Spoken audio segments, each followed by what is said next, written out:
Hello everyone! Welcome back to our series. This time, samahan niyo naman ako para i-tour ko kayo sa aming ongoing project here at The Woodlands. This time, ibang atake naman ang ginawa natin sa ating renovation. In here, we have a second floor bedroom extension, a balcony, extended kitchen, and a covered garage.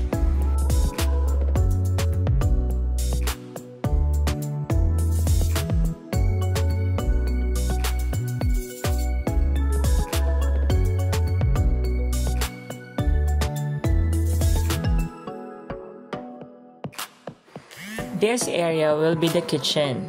Dito natin ilalagay basically ang ating kitchen counter, ang ating sink, and a bar counter. Naglagay din tayo dito ng malaking bintana for a natural ventilation. Dito naman yung open service area sa likod kung saan ilalagay ang laundry area and an outdoor kitchen. So kung makikita nyo, open area ito.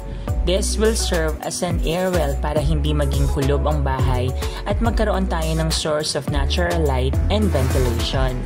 As you can see also, gumamit kami dito ng light materials para sa flooring ng second floor at hindi kami gumamit ng slab.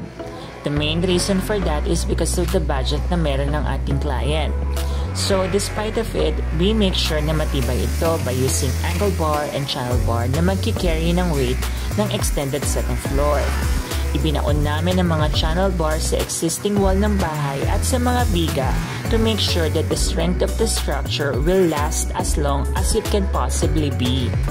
Now let's go inside the house at makikita nyo na ang ceiling na inilagay namin dito ay drop ceiling. And later on, lalagyan din natin ito ng PVC panels. We will also renovate the entire CR by installing tiles from floor to ceiling. Ibig sabihin, tatanggalin namin ang mga existing tiles here at papalitan lahat ng bago. Pero hindi na natin papalakihin ito at hindi na din natin ililipat ang entrance. Prefer ni client iyon.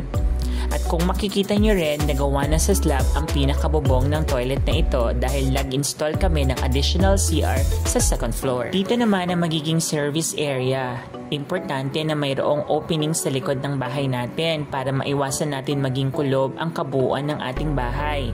Dahil dito, magkakaroon tayo ng air circulation at maiiwasan natin na magkaroon ng mga molds at moist dahil nga sa hindi makasingaw ang init sa loob, especially during the summer season. So always consider on having an open area sa likod para maiwasan natin ang ganitong sitwasyon. And this will benefit our health in the long run. Here, kung mapapansin nyo, iniba namin ang position ng stairs. Hindi na siya kasing stiff ng original stairs nung na-turn over ang bahay. Binaklas namin ang buong hagdanan na nandito before at pinalitan ng bago para magkaroon ng slope at mas easier ang pag-akyat at baba sa hagdanan.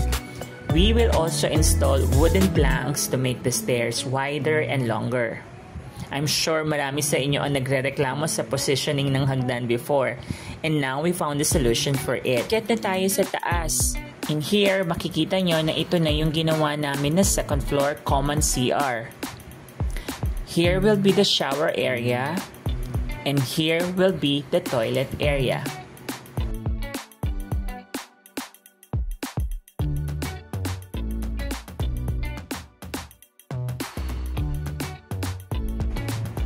Paglabas ng toilet, we will have a small hallway that will serve as a family area. Maglalagay din tayo ng chandelier dito sa hagdanan na ito. And now guys, this is the extended area sa gilid ng bahay na kung saan magkakaroon tayo ng 2 additional bedrooms. Halika, pasukin natin. Oh, and by the way, naglagay din pala kami dito ng additional window for extra ventilation. Kaya I'm sure magiging presko ang area na ito. This house will have a total of 3 bedrooms. Isa sa existing building at 2 naman sa extended part. I think this one is a good size bedroom already at definitely kakasya dito ang queen size bed. We also retain the existing window at hindi na namin ginalaw ito. Here will be the second bedroom. Naglagay din tayo dito ng another window. Kailangan talaga ang mga bintana, especially sa mga kwarto para hindi siya maging kulob at magkaroon ng air circulation sa bawat area ng bahay.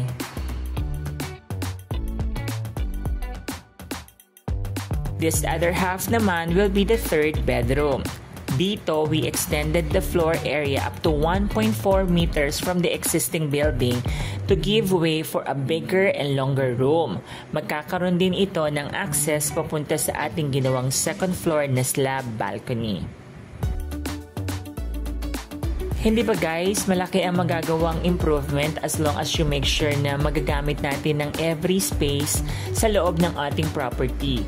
Who would think na ang isang Jasmine unit na may 58.5 square meter lot area ay magkakaroon ng 3 full-size bedrooms, a balcony, common CR, and meron pang bonus na family area here.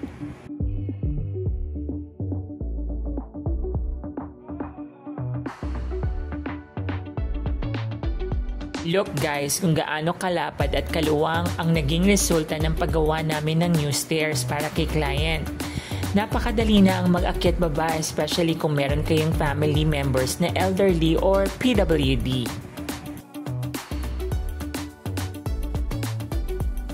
Here naman, i-construct natin ang ating fence and gate. Watch out na lang kayo sa magiging design ng ating gate. I'm sure excited na rin kayo katulad ko kung ano ang magiging final design na napili ni client. There you go guys, this is our ongoing project here at The Woodlands. Manatili lang kayong nakasubaybay para sa magiging kabuuan ng project na ito.